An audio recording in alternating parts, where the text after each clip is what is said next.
Hi, I'm Steve from the Missing Links Golf Show, and welcome to the High Performance Centre. This is a really exciting episode because what I'm going to do today is to take you through an upgrade of this facility. Now, as you can see, it's pretty basic, but it's served me quite well over the last couple of years. But it is time for an upgrade because that net, as you can see, is relatively low, and it means that I can't practice my wedges. So I'm racking my brains, or have been racking my brains, for an idea of how I can upgrade this little facility. Now, what we're going to do is we're going to get rid of this and going to replace it with what is effectively a golf simulator impact screen enclosure.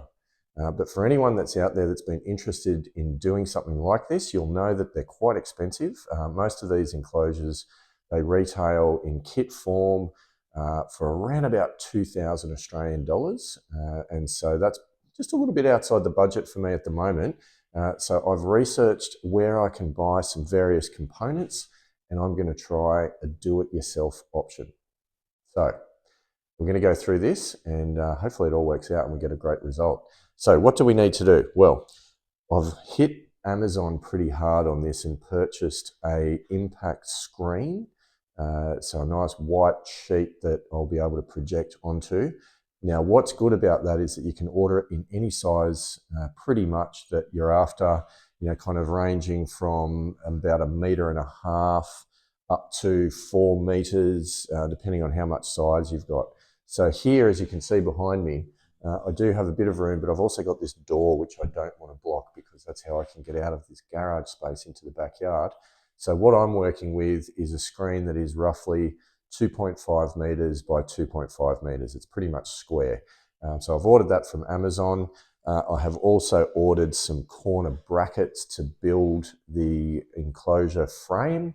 And I'm using some steel galvanized poles, which I've bought from the local hardware store from Bunnings here in Australia, a bit like Home Depot in the US, I suppose.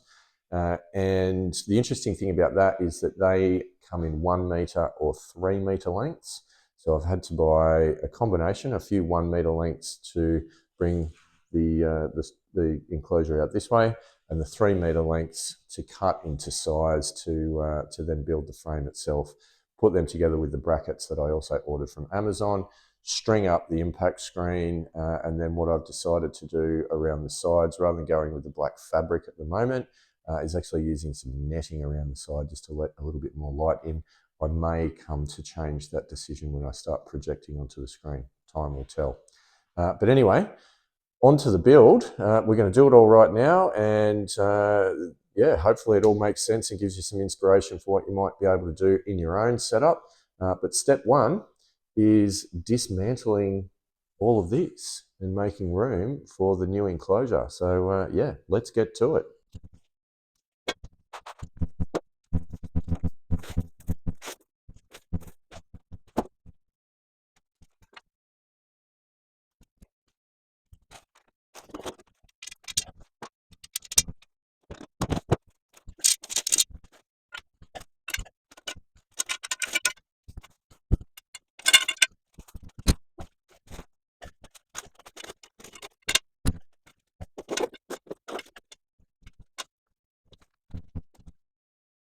All done. You'd never know that it even existed.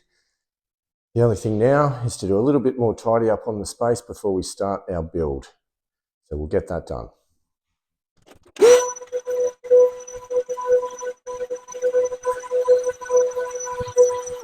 Beautiful. It's like there was never anything there. We've got a perfect blank canvas now to build our new high performance center. So step one, we're going to have to go out and cut these poles down to size using a reciprocal saw, which also has a steel cutting blade on it. Now I went for the medium steel blade, which I think should be more than adequate to cut the steel poles down to size. So let's go do that and we'll start putting stuff back together.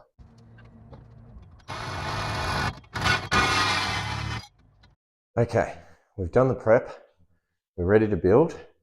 You can see behind me here, I've laid out all of the poles and the brackets pretty much in a rectangle in the shape of what the enclosure frame is going to end up looking like. So I guess the next stage really is putting it all together. Amazingly, the brackets came with a very detailed set of instructions.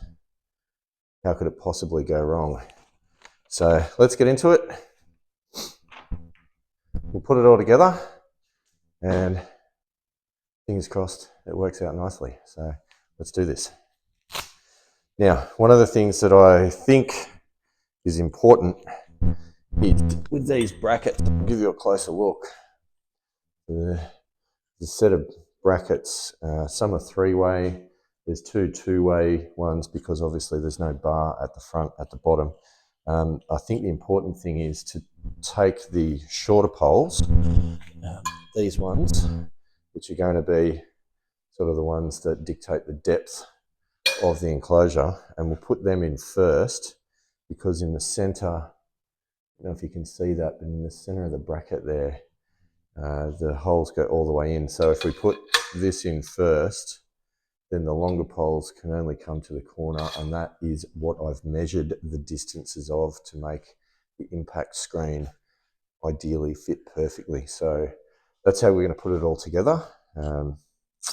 Always a good idea to wear gloves because the ends of these poles, particularly the ends where the longer ones have been cut, they can get a little bit sharp. So protect those fingers. Otherwise, that could impact on the golf swing, right? So, okay, let's put these guys together and see how we go. So, as I said, first thing I'm going to do is I'm going to put the shorter poles in, tighten them up nicely, making sure if we do this on the ground, we can make sure that the bracket is square because you don't want them pointing off in different directions. Push that right in. We'll tighten that guy up. Okay, that one's done. Move across to this side.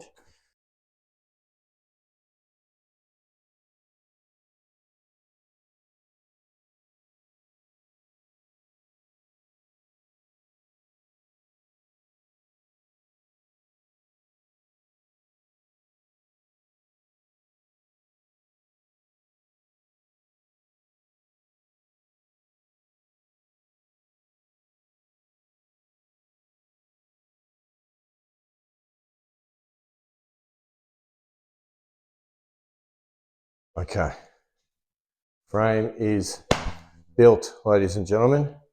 That is amazing. Next step is to rig up the impact screen. So we'll get that sorted, and then once that's all on, then I'll push it back into position. But I need some space to walk around behind because I have a feeling I'm going to need to get up on a ladder to put the top part of the impact screen on. So we'll be back in just a moment to do that. Okay, so the next stage is to hang up the impact screen. Now to do that, it comes with 20 of these little bungee cables you can see here. So they wrap around the pole, go through the eyelets of the impact screen and just clip onto themselves. So we're going to get in, grab the impact screen, climb up that ladder and start hooking it up. And this is the bit where I find out if my measuring was accurate or not. So it's a little bit scary. All right, let's do it.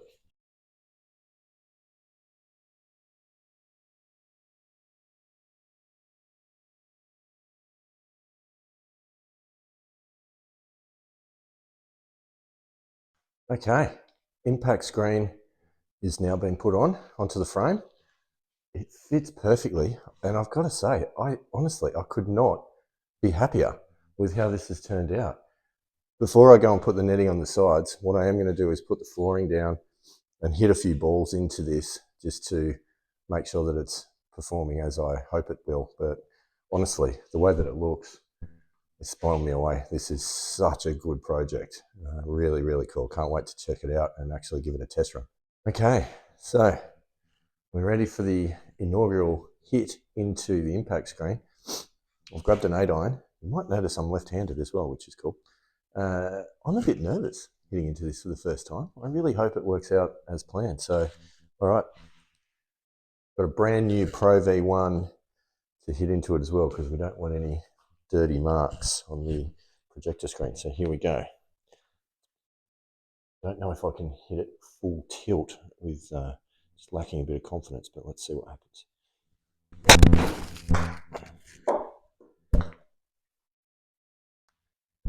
Well, works, but there's a bit of bounce back. So I'm not sure what we're going to do with that. Okay, a bit more testing. Okay, I've made a couple of adjustments in terms of the bounce back issue. We haven't necessarily solved it, but we have lessened it. What I've done is put up another net behind the impact screen, and I'm now also putting the netting up on the top and the sides, which will wrap around the impact screen as well and should just deaden the impact a little bit, which should help.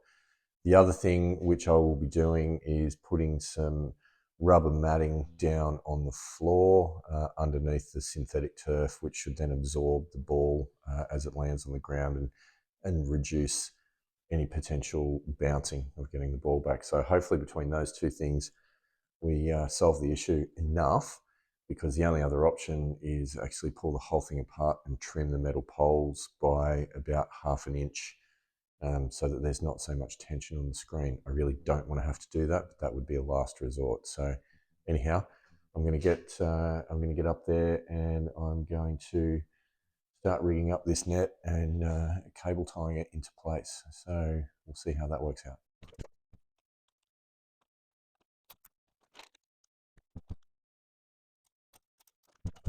Okay, so netting is all up, which is great. Not the neatest job I've ever done, but it's a bit of a test drive. For now, I'll tidy it up at a later date.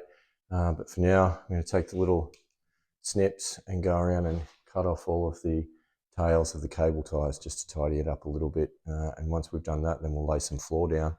And phase one's pretty much done at that point.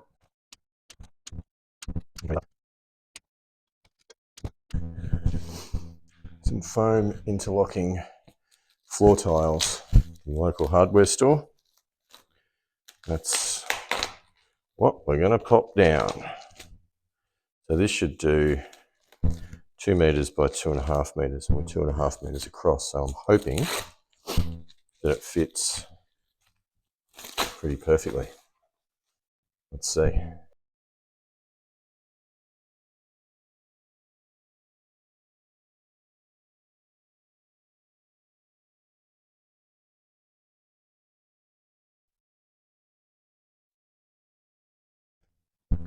Flooring is done. Perfect.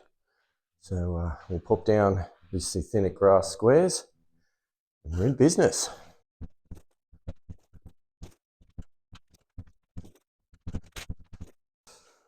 Pilgrims, that's the High Performance Center version 2. Next episode, we might try and rig up a projector and see how we go turning this thing into an actual simulator. But I hope you've learned a thing or two. I guess some top tips: measure twice, cut once. Pretty much, other than that, it's a pretty simple project. So if you're at all handy, I think this is one you could definitely take on and turn your garage into a golf simulator and a great practice enclosure. So thanks very much and hope you learnt something. Leave some comments below.